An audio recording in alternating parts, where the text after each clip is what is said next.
August 21st, 1942. The banks of the Ilu River, Guadalcanal. Night. The jungle breathes in silence, the air thick with rot and rain. Beneath a dripping canopy, hundreds of Japanese infantry crouch low, bayonets fixed, whispering prayers to the emperor. Their faces are painted in mud, their rifles wrapped in rags to muffle sound. Ahead lies the American perimeter, a line of foxholes and barbed wire around Henderson Field. A hand signal passes down the line. The order comes in a hiss. Advance. The jungle erupts. Men rise from the darkness, shouting, "Banzai!" as they charge through mud and brush, rifles gleaming in the flare light. They expect surprise, panic, confusion.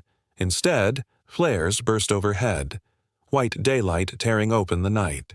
A heartbeat later, the air fills with the staccato roar of 50 caliber Brownings and the dull, rhythmic thump of 81 mm mortars. The jungle floor turns to smoke and fire. Entire ranks vanish in seconds, torn apart before reaching the wire. Grenades fall like rain. Machine guns sweep from flank to flank until the screams stop. In less than 10 minutes, the charge that began with 1,000 voices ends in silence, and for the first time, the Japanese army meets the future. Not courage, but calculated firepower. When the Japanese army invaded the Pacific in 1941, it brought with it not only battle-hardened men but a belief that courage could overcome firepower. For decades, the Imperial Japanese Army had cultivated a doctrine of moral supremacy, a conviction born from centuries of samurai tradition and refined through modern wars in Manchuria and China. The soldier was taught that spirit, seishin, was stronger than steel. In the Russo-Japanese War of 1905, night bayonet assaults had carried Port Arthur's forts. In China, massed infantry had overwhelmed nationalist lines by sheer momentum. Each victory reinforced a dangerous myth that the Japanese soldier, disciplined and fearless, could close the distance before an enemy could reload. The bayonet charge was more than a tactic. It was ritual. A moment where courage could prove divine right. When Japan turned its gaze south toward the islands of the Pacific, that mindset followed. At the war's outset, it worked. British and Dutch garrisons crumbled under shock attacks. Philippine outposts fell before relentless infantry waves supported by light artillery. Against demoralized colonial forces, the Banzai charge still had meaning. But on Guadalcanal, that faith met an enemy that did not break. In August 1942, U.S. Marines seized the unfinished Japanese airfield on the north coast of the island. They named it Henderson Field. To Japan's high command, this was intolerable. The first serious challenge to imperial expansion. Reinforcements landed within days, commanded by Colonel Kiyonao Ichiki, a veteran of the China campaigns.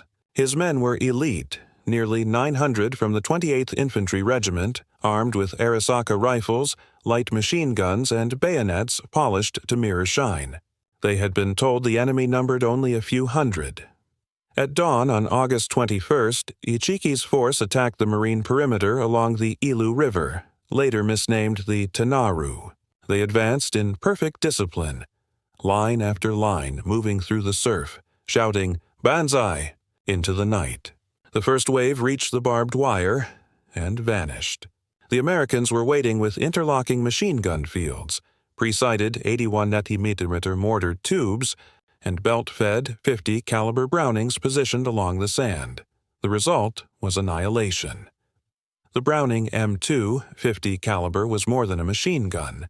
It was a doctrine in steel. Designed by John Browning in 1918, the weapon fired a 700-grain bullet at nearly 2,900 feet per second, heavy enough to punch through palm trunks, helmets, and bone alike. Mounted on tripods and sandbag nests, the Marines used it not for suppression, but extermination. At 600 rounds per minute, each gun swept 50-yard arcs, cutting down waves of men before they could reload. Behind them, the 81 mm M1 mortar spoke with a steady rhythm. Thump, thump, thump. Each crew could drop up to 18 rounds a minute, blanketing entire approach routes. The high-explosive shells detonated with sharp concussions, showering metal fragments across the riverbank. The Japanese soldiers who tried to crawl forward found themselves shredded by fragments they never saw. By sunrise, Ichiki's regiment was gone. Of his 917 men, only 128 made it back to Japanese lines. The rest lay along the sandbars and in the shallows, their bayonets still clutched in their hands. For the Marines, the victory was brutal but decisive. For the Japanese, it was unthinkable.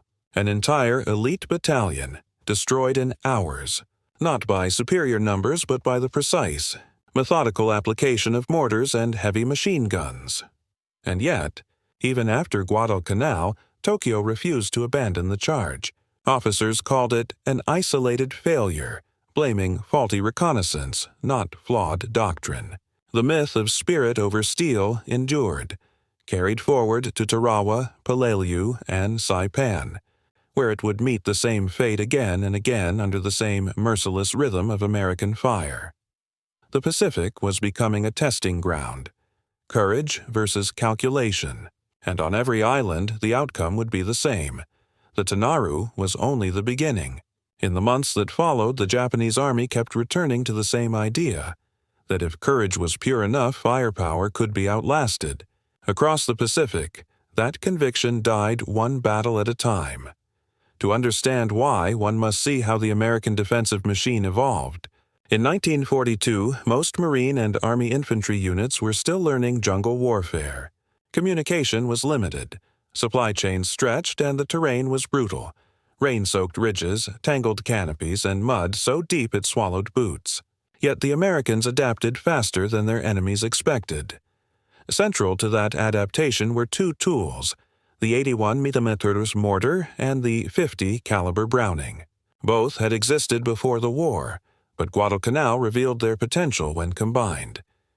The M1 81 Mepu Inmebaditi mortar, weighing about 130 pounds in total with baseplate and bipod, could lob a 6.5-pound shell nearly 3 yards.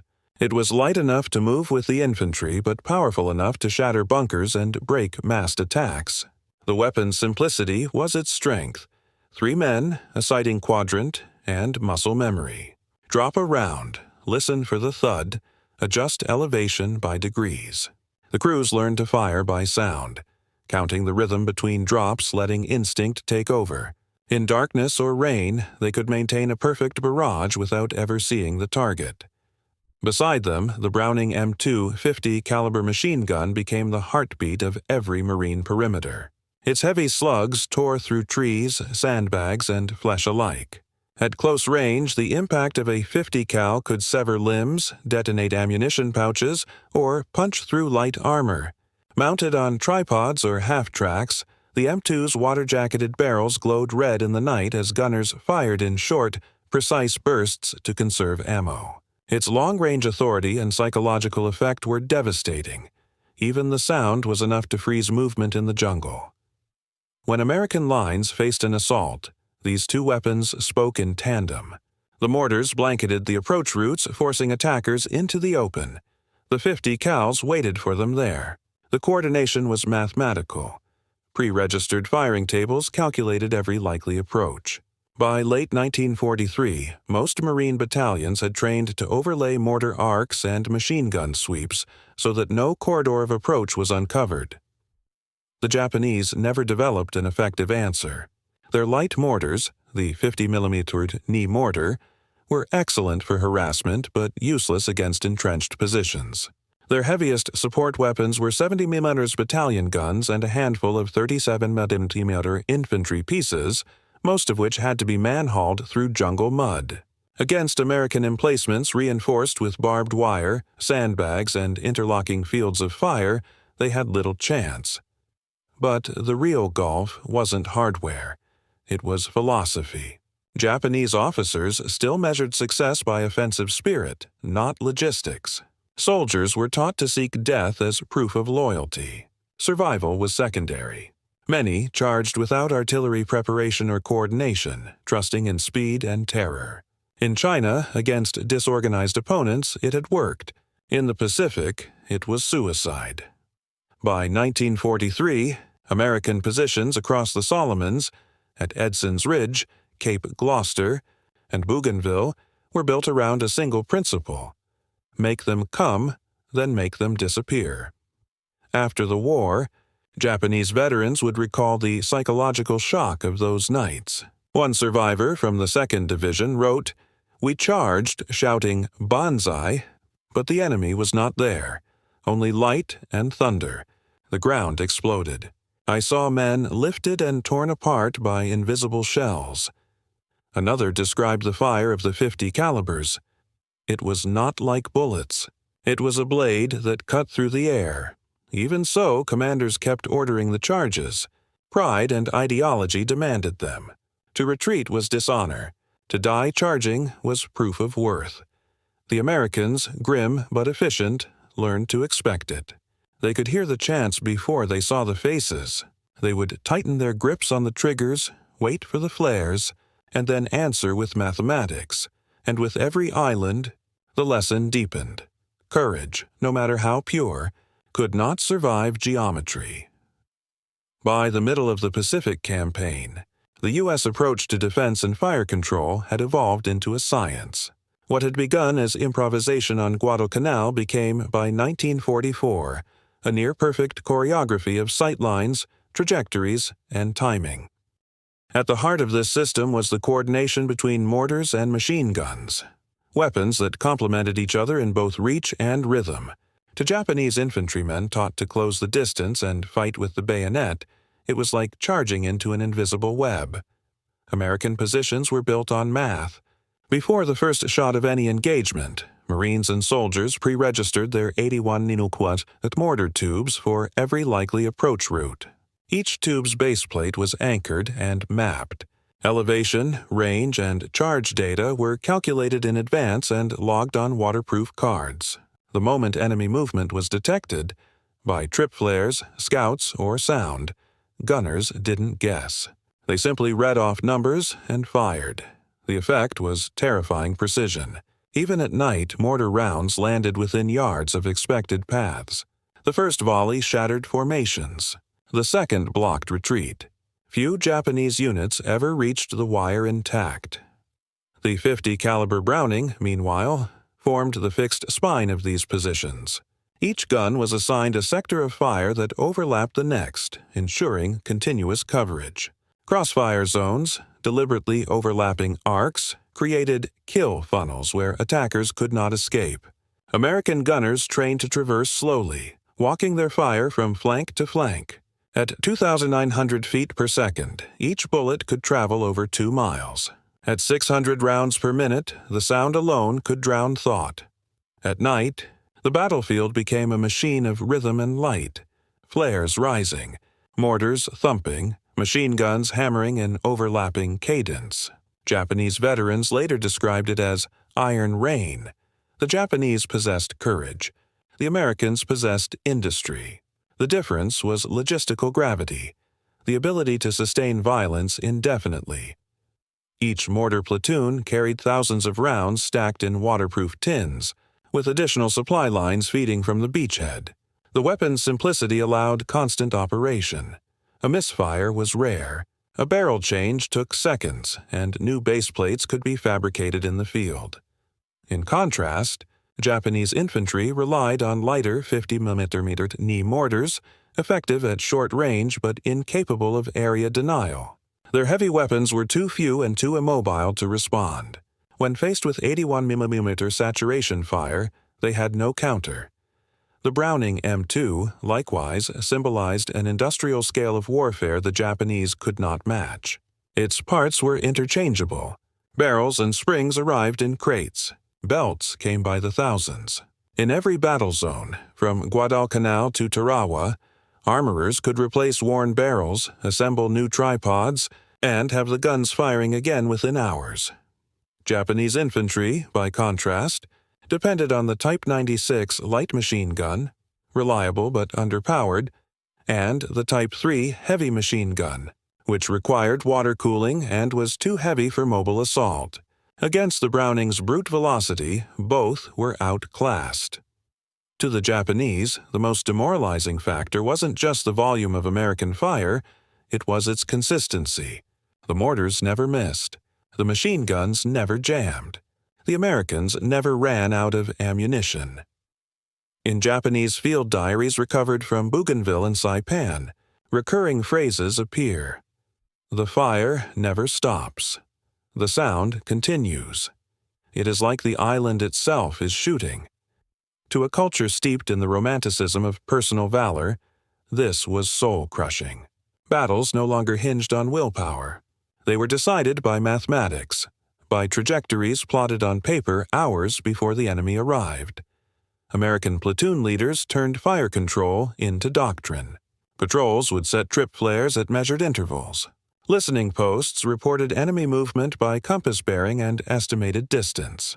Mortar crews translated that into elevation and charge tables.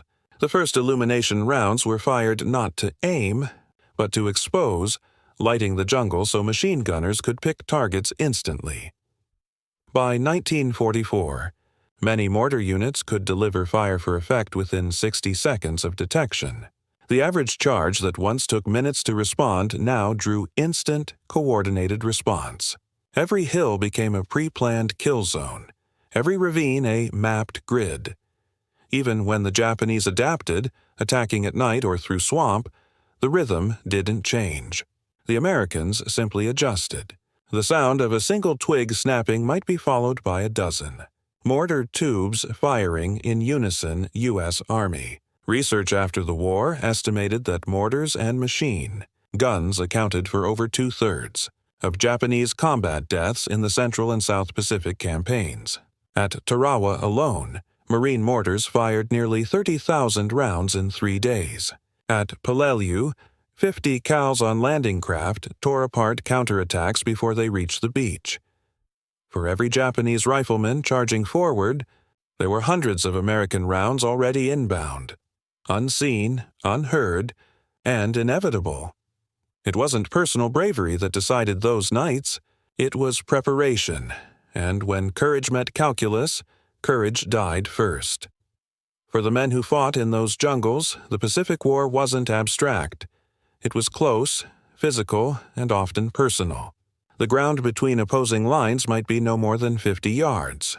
The jungle was so thick that visibility rarely exceeded 20. Yet, in those narrow spaces, technology turned human courage into statistics. Japanese infantry entered battle under a code that blended faith, nationalism, and fatalism. Every soldier carried a copy of the Senjin-kun, the field service code, which demanded death before surrender. A man's worth was measured not by survival, but by sacrifice. To die charging the enemy was not failure, it was purification. The doctrine was simple. 1 man's spirit equals 10 men's fire. Against that belief stood an American force that had learned to survive by efficiency. Marines and soldiers no longer saw charges as heroic, only suicidal. By 1943, frontline units were taught to stay calm, calculate ranges, and trust their weapons. Let the guns do the work, their sergeants said. Courage meant not panicking when hundreds came running through the dark. The result was a psychological inversion. To the Japanese, battle began with emotion, with shouting, momentum, and faith. To the Americans, it began with silence and ended in rhythm. Each man in a foxhole had his task memorized. Who fired illumination? Who adjusted mortars? Who traversed the Brownings? Who reloaded? When the shouting started, there was no fear left, only procedure. Veterans would later describe it not as fighting, but as enduring the storm. One Marine at Henderson Field remembered, "You didn't think about who they were. You thought about the next belt, the next tube, the next flare. You didn't stop until the noise stopped." Private Harold Zuber of the 1st Marine Division wrote in his diary after Guadalcanal, "They came in waves, screaming and shining in the flares. I saw them fall like wheat. I thought it would never stop. My hands burned from the barrel heat. When morning came, there was nothing moving." Another Marine mortar man recalled Bougainville in 1943. "We had the tubes laid out across the ravine. They walked straight into it. We fired as fast as we could drop them. Some were so close we could hear them crying before they disappeared. For Japanese survivors, the experience was equally haunting. Corporal Shoichi Yamamoto, one of the few to survive the Edson's Ridge assault, later said, "We ran into fire that came from everywhere. It was not men shooting. It was the jungle itself. Their courage had been absolute. Their defeat was mechanical." For years, the Japanese High Command believed that Western soldiers lacked the will for close combat. The early victories in Malaya and the Philippines seemed to prove it. But on the volcanic slopes of the Solomons, that myth disintegrated. The Americans were not weak. They were methodical, and their weapons had no fear. At Edson's Ridge, 3,000 Japanese troops charged against 830 Marines. They came with bayonets and grenades. The Marines replied with mortars and 50 cals. By dawn, more than 1,200 Japanese lay dead around the perimeter. The ridge was carpeted in bodies so dense that bulldozers had to clear them. At Bougainville, the pattern repeated. At Tarawa, Peleliu, and finally Saipan, it became a ritual. Each night attack ended the same way. The jungle flashed white, machine guns roared, mortars thumped, and silence followed. By 1944, American intelligence officers reported a strange shift. Fewer Japanese charges, more nighttime infiltration, more use of caves and bunkers. The doctrine of the Banzai charge, once the pride of the Imperial Army, was dying, replaced by a grim acceptance of static defense. It wasn't an evolution born of strategy. It was survival. For the Americans, victory carried its own weight. Many Marines spoke of pity after the slaughter. Sergeant William Carney of the 27th Infantry recalled Saipan. "You start shooting because you have to, but after a while it's like mowing a field. You stop feeling. You just want it to end." Others confessed that the endless charges left them hollow. "You can't cheer when it's that easy," one gunner said. "You just reload." For the Japanese, the defeat was spiritual. Officers who survived often chose suicide. One diary found at Saipan ended with the line, "The Emperor's soldiers met the devil in the jungle, and the devil had infinite bullets."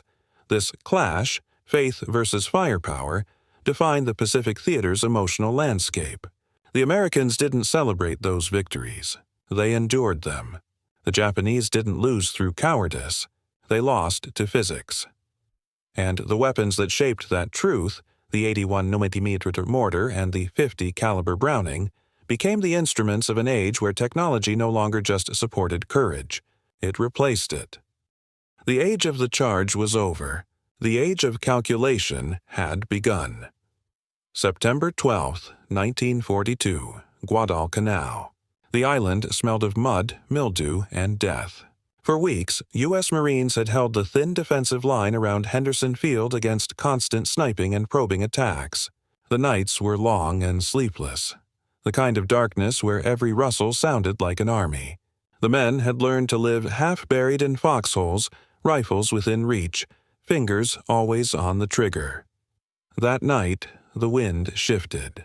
The jungle went silent, and then it began. 3,000 men from the Kawaguchi detachment moved through the trees, their faces painted black, bayonets fixed.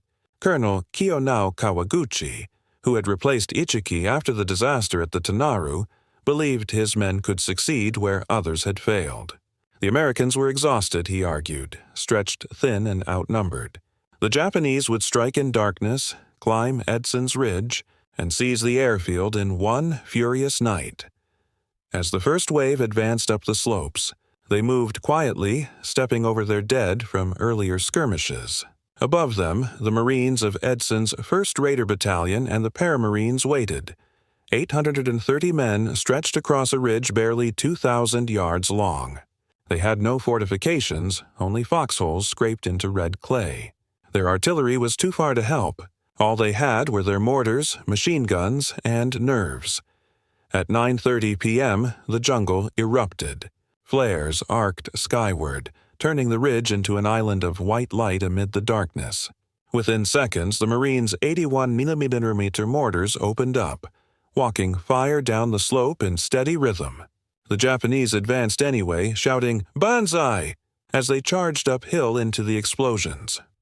From the ridge crest, 50 caliber Brownings opened fire, lines of orange tracers tearing through the jungle. Men were lifted off the ground, torn apart mid-step, or simply vanished into the mud. Still the waves came. The machine guns overheated. Crews swapped barrels and kept firing. Mortar teams worked bare-handed, dropping shell after shell until the barrels glowed red. By midnight, the slope below looked like a furnace. Trees were splintered, leaves shredded by shrapnel, and the ground slick with mud and blood. Entire Japanese platoons disappeared under the bombardment. Those who reached the wire found it covered by crossfire. Every approach zeroed in advance. The Marines fought by instinct. When mortars ran low, they fired rifles and threw grenades until the tubes were resupplied. The 50 cowgunners rotated every 10 minutes to keep their arms from seizing. Every few minutes a new flare illuminated the horror below, bodies piled in heaps, bayonets glinting in the light, smoke drifting through the palms. Colonel Edson moved along the line, shouting encouragement, though most men couldn't hear him over the noise. "Hold your fire until you see them," he yelled. "Make every round count." At one point, Japanese troops broke through a weak spot near the ridge's center. For half an hour it was hand-to-hand, knives, rifle butts, bayonets in the dark. When the sun rose, 50 dead Marines lay beside hundreds of Japanese. The battle raged for nearly 12 hours. When it ended, Kawaguchi's detachment ceased to exist. Of the 3,000 men who had begun the assault, fewer than 500 returned to their lines. The ridge itself was a slaughterhouse. Trees stripped bare, earth cratered by mortars, and corpses stacked so densely that the Marines could walk from one end of the slope to the other without touching the ground. Reporters who arrived days later described a silence that felt unnatural. One wrote, "It was as though the island itself had been burned hollow." For the Japanese, the defeat was catastrophic and incomprehensible.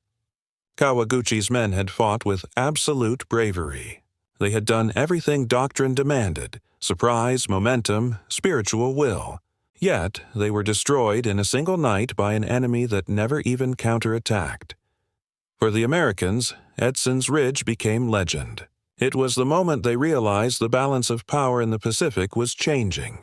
The Marines had stood their ground against an elite Japanese force and prevailed, not through superior numbers, but through precision, control, and endurance.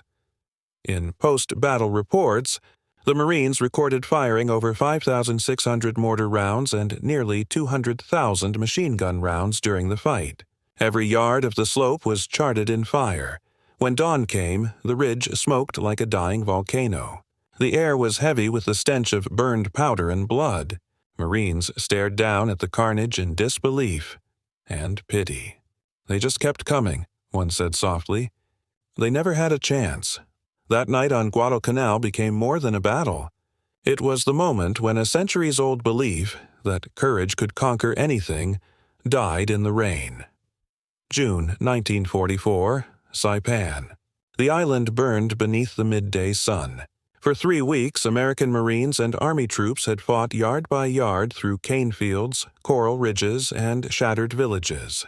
The Japanese defenders, nearly 30,000 strong, had fought with grim tenacity. Every cave, every trench, every building contested. Yet by the end of June they were trapped. Ammunition was gone. Food had run out. The sea was cut off. The surviving Japanese soldiers, remnants of the 43rd Division and naval troops, gathered under Lieutenant General Yoshitsugu Saito. Among them were civilians, medics, and wounded men who could barely walk. Saito knew the end had come. American artillery and carrier aircraft had pounded his lines into dust. The Imperial Navy could no longer reach Saipan. Surrender was unthinkable. So he issued his final order: "We will advance to attack the enemy and die an honorable death."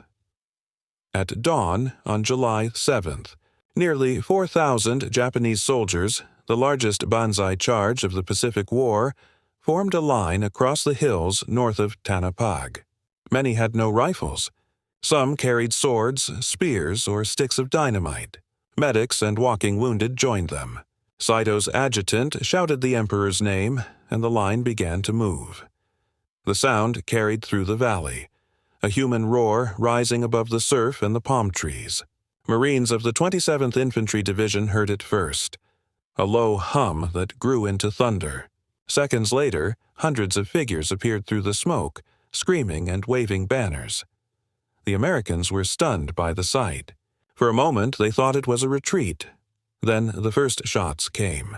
The line crashed into their forward positions like a tide, but the Americans were not unprepared. Mortar crews had pre-registered every approach. Machine guns were already zeroed. The moment the charge reached open ground, the valley lit up like lightning. Mortars began firing in ripple sequence. 6 tubes per battery, 20 rounds a minute. Explosions tore through the charging masses. Still, the survivors came, stumbling over the fallen, bayonets fixed, shouting, "Tenno Heika Banzai!" Then the 50 calibers opened up. Mounted on half-tracks and sandbag nests, they fired in sweeping arcs, cutting through ranks of men like a scythe. Gunners aimed low, turning the field into a maelstrom of dust, smoke, and bodies.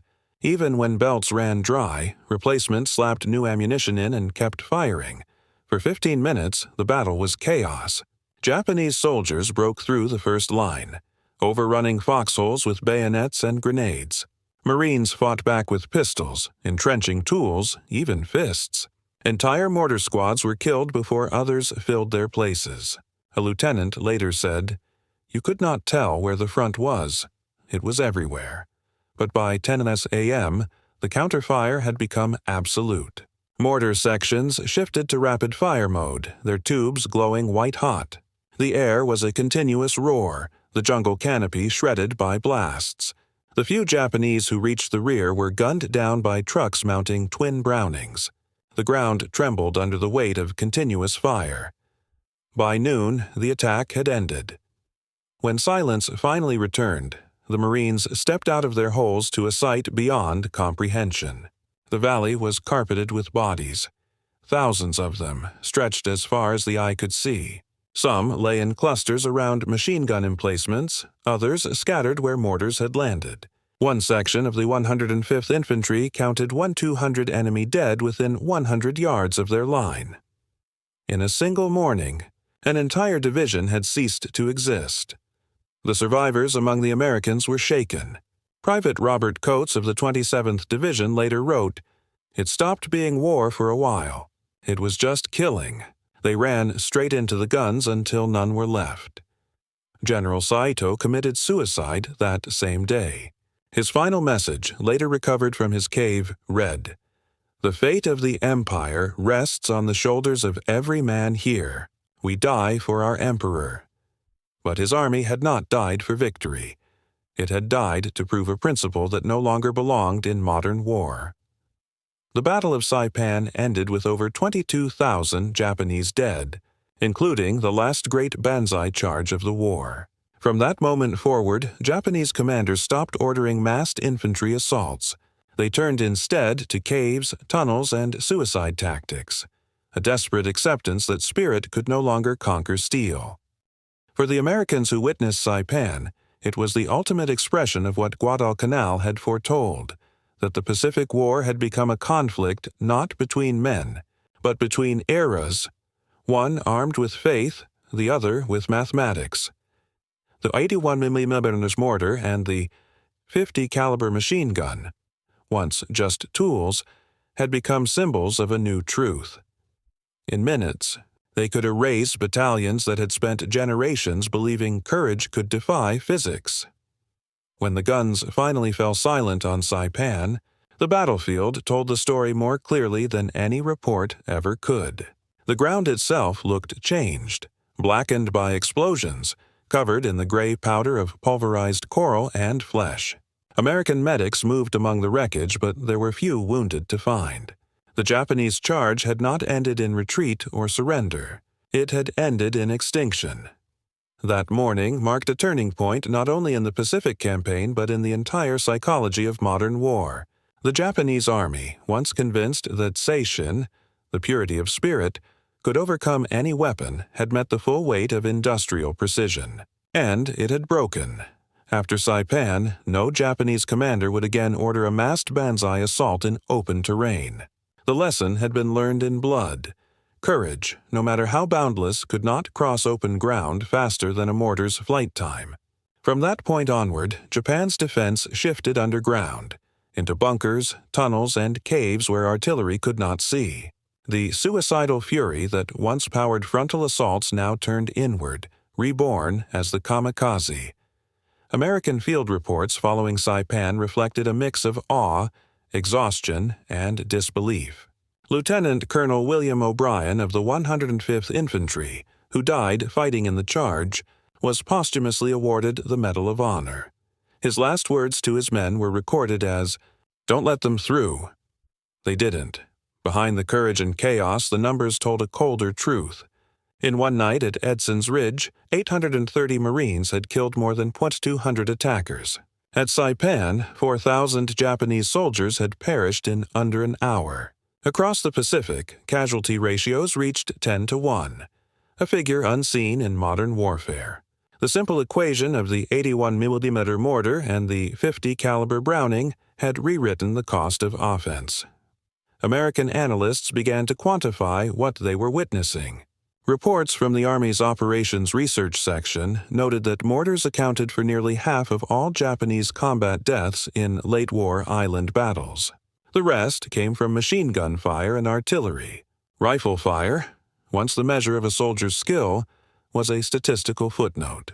The individual had disappeared inside the mechanism of coordinated fire. For U.S. forces, these weapons had become extensions of their doctrine.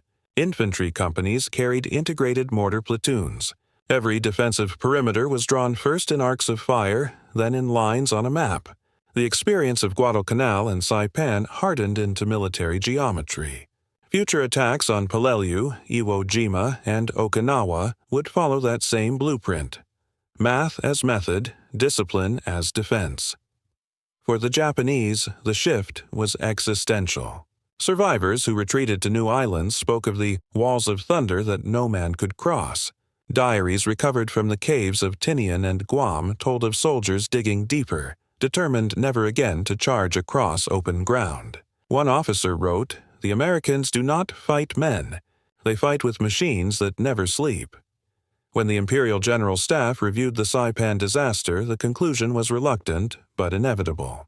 The doctrine of the offensive, once Japan's greatest pride, was now suicide. No amount of training or spirit could stop the mechanical symphony of American firepower. Yet, even as Japanese command accepted this, they did not surrender the ideology behind it. They turned it skyward, transmuting the Banzai spirit into aerial suicide attacks. Young pilots trading ground charges for final dives. In that transformation, the ghost of the Banzai charge lived on, reshaped by desperation. Saipan, therefore, was not just another battle. It was a requiem for an age. The night courage met circuitry and equations, and one of them vanished. In the months following Saipan, the ripples of that night reached far beyond the Pacific.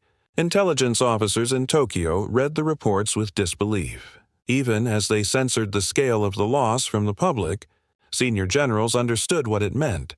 The Imperial Army's offensive doctrine, the spiritual foundation of its identity, had been shattered. The charge, once celebrated in propaganda films and textbooks, vanished from Japanese manuals almost overnight. Field regulations quietly replaced offensive spirit with tenacious defense. On the next islands, Peleliu, Iwo Jima, Okinawa, Japanese troops no longer sprinted through flares and machine gun fire. They disappeared underground. The new order was simple: dig, endure, and die where you stand. It was a tragic evolution born of necessity. If open ground was death, then the earth itself became their armor. Entire regiments carved bunkers into volcanic rock, constructing layered tunnel networks that forced Americans to fight 1 yard at a time. The sound of 81mm mortars echoing through the jungle gave way to flamethrowers and demolition charges exploding in caves. The battlefield had shifted from open slaughter to suffocating siege. For American units, the change was psychological. The victory at Saipan, like Edson's Ridge before it, proved their doctrine, but it also revealed its price. Machine gun and mortar crews who had survived the Banzai charges often carried those nights with them for life. "You never forget the sound," one veteran said. "It's not just the gunfire, it's the silence after." War correspondents, too, noticed the transformation. Reporters who followed the Marines from Guadalcanal to Okinawa observed that the soldiers had become quieter, more mechanical. They no longer cheered after repelling an attack. They simply reloaded, rechecked angles, and prepared for the next. The battlefield had stripped emotion away and replaced it with rhythm, a rhythm taught by the beat of the Brownings and the pulse of the mortars. Strategically, Saipan's fall had immense consequences.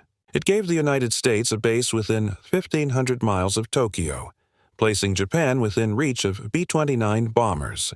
From that moment forward, the war's direction was irreversible. The empire that had conquered half the Pacific now found itself cornered, its fleets shattered, its airfields burning, its armies reduced to garrisons awaiting annihilation. And yet, even in defeat, Japanese leaders clung to the ideal that had driven those charges: death before surrender. That same ethos would fuel the final desperate years of the war: kamikaze pilots diving into carriers, soldiers refusing to lay down arms long after defeat became certain. The spirit that once rushed across the Tanaru now fell from the sky in fire. Historians later viewed Guadalcanal and Saipan as mirror images, the opening and closing verses of a single grim symphony. At the Tanaru, Japanese officers had believed courage could conquer calculation. At Saipan, they learned that courage alone could no longer exist on a modern battlefield. Between those 2 points lay every island in between, every ridge, beachhead, and jungle where men discovered that bravery without balance was simply a way to die faster. When peace finally came in 1945, American soldiers returning home spoke less of victory than survival. They didn't boast of marksmanship or heroism. They spoke of geometry, of arcs, bearings, angles, and timing. The men who had once stared down Banzai charges understood something profound: that in the age of mortars and machine guns, war had become less about who dared, more and more about who measured better. In a sense, Saipan marked the end of human war as the world had known it. From that coral island onward, battles would be won not by the individual spirit, but by the system's efficiency, by the cold synchronization of firepower, logistics, and mathematics. And for the Japanese infantry who once believed the heart could defy the bullet, that realization came not through surrender, but through silence, the kind that falls after the last flare fades, when even the bravest discover that courage cannot outpace the speed of steel. In the long shadow of the Pacific War, the story of the Japanese infantry charge and the American response stands as more than a record of tactics. It is a portrait of transformation. 2 worlds met on those islands, one shaped by centuries of warrior tradition, the other by the relentless logic of industrial warfare. And between them lay the future of combat. The Japanese soldier who ran through the flares at Guadalcanal carried with him a code older than the empire itself. He believed that courage could bend destiny, that spirit could outlast metal. The American waiting behind the .50 caliber Browning believed something very different, that precision, discipline, and cooperation could make courage unnecessary. When those beliefs collided, the outcome was inevitable. The 81 mm mortar and the Browning M2 became symbols of that new world. Not just weapons, but instruments of an age where victory no longer belonged to the bravest, but to the best organized. They turned the battlefield into a machine, predictable, repeatable, unstoppable. The individual was reduced to a role in a system, his survival tied to mathematics instead of willpower. Yet there was tragedy on both sides. The Japanese infantry who died charging across Saipan were not fools. They were men shaped by a belief that had once won empires. Their defeat did not come from weakness, but from the arrival of a world that no longer had room for that kind of faith. The Americans, for all their triumph, carried scars of a different kind, the weight of having witnessed courage crushed beneath arithmetic. After Guadalcanal, after Saipan, many no longer saw war as glory but as calculation. The lesson was bitter, but lasting. By the time the Pacific fell silent in 1945, one truth had become clear. The age of valor had ended, and the age of velocity had begun. The world had crossed a threshold, from men who charged into gunfire to men who calculated its trajectory. And in that crossing, the very meaning of war changed forever.